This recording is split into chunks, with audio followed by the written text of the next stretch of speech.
and welcome back to Board Game Spotlight. I am Stephanie and my channel is Minimum Player Count.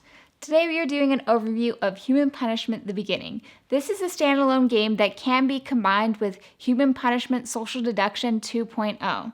Now this is a prototype game, so some of the components are subject to change. But without further ado, let's look at Human Punishment: The Beginning.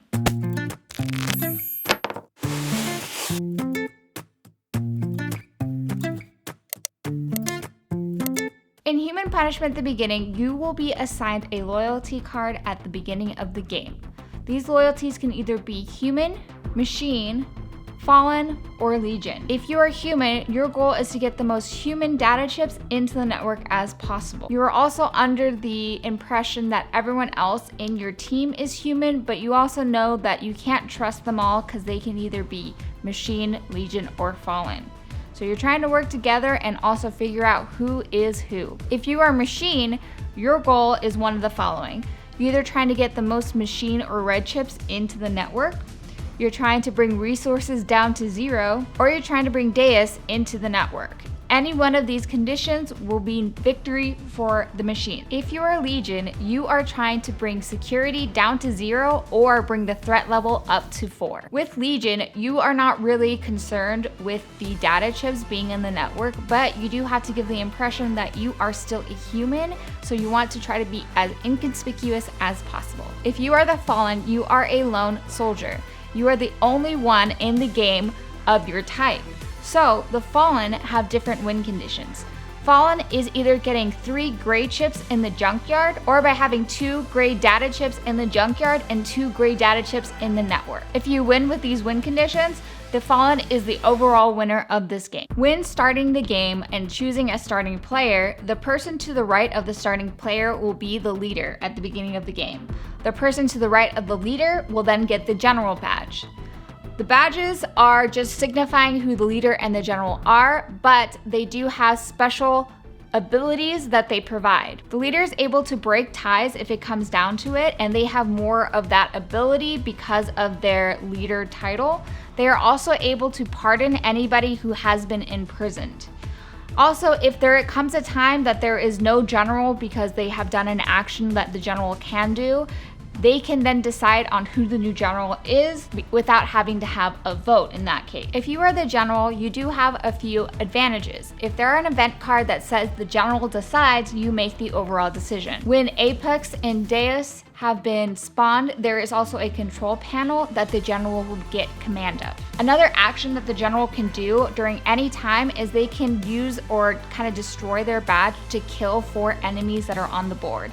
If the general does decide to do this, that means they can no longer be the general later in the game. While playing the game, you will be also receiving an objective card.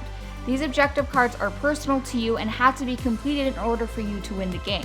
Now say you are a machine and the machines end up winning. If you did not complete your own personal objective card, you do not personally win this game. Now there are 6 different characters in this game that you can choose from, and they all come with advantages and disadvantages. And I will let you discover each of those characters and their special skills on your own. Now, with every character, there is an ability to upgrade, and that all depends on the specific characters and the areas and tasks required to upgrade those skills. Some of the characters that are in this game also include having a dog companion, and another one is like a disadvantage of being part robot, which gives them a higher probability of becoming a machine. So be careful with your alliances. Okay, so when taking a look at the board, there are 8 sections, but only 6 of them are actually notated on the board, and 2 of them aren't actually notated because there are no enemies that can actually spawn in that area.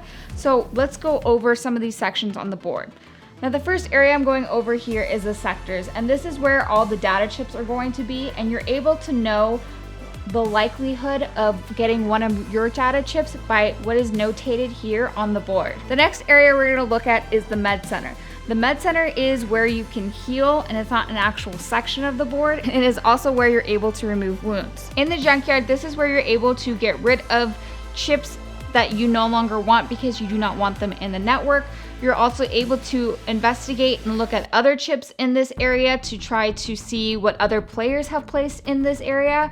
And also, Action 3 is being able to get rid of cards to remove the data chip from the game. In the city, this is the most important area of the board in my opinion, because this is where during a lot of the game you are trying to make sure certain tracks are staying within parameters. In this area, you're able to try to manipulate the tracks and get them to areas that are more desirable for your faction. In the Nexus, this is where you're able to try to bring up Apex on their track. Once Apex has been brought out, you are also able to heal Apex in this area. In the HQ, this is where you're able to send somebody to the prison or the isolation cube. You're able to send a vote for a new leader, or you're able to collect one of the available weapons, pay its cost, and equip that weapon. When you're looking at the darknet, this is where the gamers are able to collect programs. Programs are always beneficial to you and only add extra stuff to your game. In the factory, once Deus has spawned, this is where he would come out. In the monolith, this is where players are able to select a recon card. This is an action that every player can do once. The recon cards in this area can be different, so the abilities on what you can actually do to try to determine who is who can be different. In the network, this is the main part of the board. After the first tier or the human tier has been filled with 3 data chips, they will be shuffled and faced so that everyone can see what kind of data chips are already in the network. At the end of the machine phase, there is a specific phase where it can change alliances. And if for some reason this area gets filled with data chips here, that triggers the end of the game if something else has not. The isolation cube is the prison of the board. This is where a person is sent when they get sent to the isolation cube. This is also where somebody can try to break out of the isolation cube. And this is also where the leader can go to acquit one person in the isolation cube. Okay, so now that I've gone over what you can do and your available actions that are on the board, I'm going to be going over what you'll be doing on each of your turns. Now, at the beginning of your turn, you will draw up to the number of cards that is depicted on your board, and that can be different for every player. After you have done your movements and your actions, you will also then roll an orange die, and that die will tell you what enemy activates if they are currently on the board and in that area. After you have activated, or maybe not activated if you're lucky, an enemy that is on the board, you will then spawn an enemy on the board. If you have rolled anything above a 9, that means that an enemy doesn't spawn. Great for you. If you do not, then that's when you would spawn an enemy on the board. After you have spawned an enemy, then begins the event phase. The event phase is somebody will draw a card, read what's on the card, and you will all try to work together to either pass or fail that event. Now again, this is where the social deduction comes into play. Some people will try to fail it based on their factions, and others will try to make it win. Now, what's interesting and different about this game is during the beginning of the game, everyone has their own cards with their own pictures depicted on those cards.